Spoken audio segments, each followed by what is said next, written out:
भारत की आजादी में कई महापुरुषों और क्रांतिकारियों का रक्त रंजित बलिदान शामिल है और उत्तर प्रदेश का बलिया जनपद भी इस बलिदानों की सूची में अपना एक महत्वपूर्ण स्थान रखता है। भारत की आजादी उसे गोली के बिना अधूरी है जो बागी बलिया के लाल मंगल पांडे ने एक अंग्रेजी सिपाही होते हुए अंग्रेज अफसर के सीने में सन 1857 में दागी थी, जिसके बाद पूरे देश में क्रांति की शुरुआत हुई और हमारा देश आजाद हुआ। दरअसल बलिया के वीर क्रांतिकारी उन दिनों बंगाल के बैरकपुर में अंग्रेजी बटालियन के सिपाही थे और उन्होंने अंग्रेज अफसर को पहली गोली मारकर आजादी की लड़ाई का बिगुल फूका था, जिसकी सजा उन्हें फांसी के रूप में मिली थी और 1857 की क्रांति के प्रथम शहीद की उपाधि भी मंगल पांडे को ही दी जाती है। मंगल पांडे मूल रूप से उत्तर प्रदेश के सबसे बागी कहे जाने वाले जनपद बलिया के निवासी थे और शायद इसीलिए भारत की आजादी में बलिया एक अलग स्थान रखता है। बलिया का जर्रा जर्रा अपने बागत व गौरवशाली इतिहास की गाथा गाता है। देश की आजादी से 5 वर्ष पहले 14 दिन के लिए व 24 घंटे पहले हमेशा के लिए स्वाधीन होने वाले बलिया जनपद ने कई वीर क्रांतिकारियों को जन्म दिया है और इसी बागी बलिया के लाल मंगल पांडे का बलिदान ही 1857 के विद्रोह का कारण बना था।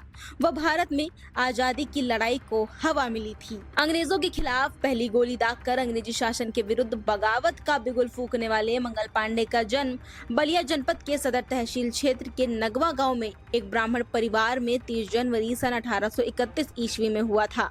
मंगल पांडे के पिता का नाम सुदिष्ट पांडे व माता का नाम जानकी देवी था। मंगल पांडे 3 भाई थे व आज भी मंगल पांडे की पीढ़ियां बलिया के उसी पैतृक गांव में निवास करती हैं। बताया जाता है कि कालांतर में आर्थिक तंगी के कारण शहीद मंगल पांडे ने बंगाल प्रांत के बैरकपुर में बंगाल नेटिव इन्फेंट्री की 34वीं बटालियन में एक सिपाही के रूप में नौकरी की शुरुआत की थी। मंगल पांडे को 29 मार्च 1857 को जानकारी मिली कि नई राइफल में लगने वाली कारतूस पर गाय और सुअर की चर्बी लगी है। उस समय कारतूस को लोड करने के लिए दांत से खींचना पड़ता था। धार्मिक प्रवृत्ति का होने के कारण मंगल पांडे को ये नागवारा गुजरा और उन्होंने कारतूस का इस्तेमाल करने से मना कर दिया। उन्होंने विवाद के बाद अंग्रेज अफसर को गोली मारकर उसे घायल कर दिया, जिसके बाद उनके विरुद्ध फौजी मुकदमा कायम करते हुए उन्हें गिरफ्तार कर लिया गया, जिसके बाद सभी सैनिकों में विद्रोह शुरू हो गया। विद्रोह को दबाने के लिए 6 अप्रैल 1857 को सुनवाई के बाद अंग्रेजी अदालत ने मंगल पांडे को फांसी की सजा सुनाई। आजादी के नायक के रूप में उभरे उस सिपाही को फांसी देने के लिए जल्लादों ने भी मना कर दिया था, जिसके बाद मंगल पांडे को फांसी देने के लिए जल्लादों की खोज की जाने लगी। आनंद फानंद में बंगाल प्रांत से 2 जल्लादों को गुमराह कर बुलाया गया और उनकी तय सीमा से पहले 8 अप्रैल सन 1857 को ही मंगल पांडे को फांसी दे दी गई, जिसके बाद मंगल पांडे की यह शहादत पूरे देश में लपट बनकर उभरी और अंग्रेजी शासन को जलाकर रख दिया। मंगल पांडे की शहादत अंग्रेजी शासन के विरुद्ध क्रांति की चिंगारी साबित हुई। वह शहादत के 1 माह बाद ही 10 मई 1857 को मेरठ छावनी में क्रांति की शुरुआत हो गई। मंगल पांडे की फांसी व कारणों का पता चलने के बाद मेरठ छावनी के सिपाहियों ने भी बगावत कर दी, जो आजादी की लड़ाई में मील का पत्थर साबित हुई और आजादी की चिंगारी पूरे देश में लपटों की तरह फैल गई।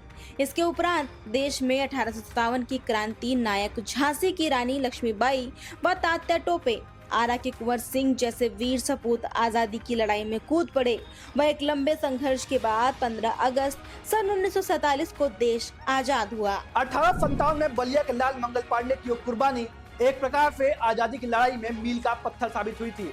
मंगल पांडे की शहादत के बाद कई बड़े नाम जैसे झांसी की रानी, तात्या टोपे और कुंवर सिंह, ये लोग खुलकर सामने आए थे, जिन्होंने देश में आजादी की लड़ाई की चिंगारी को लपट के रूप में फैलाया और हमारे देश को एक लंबे संघर्ष के बाद आजादी मिली।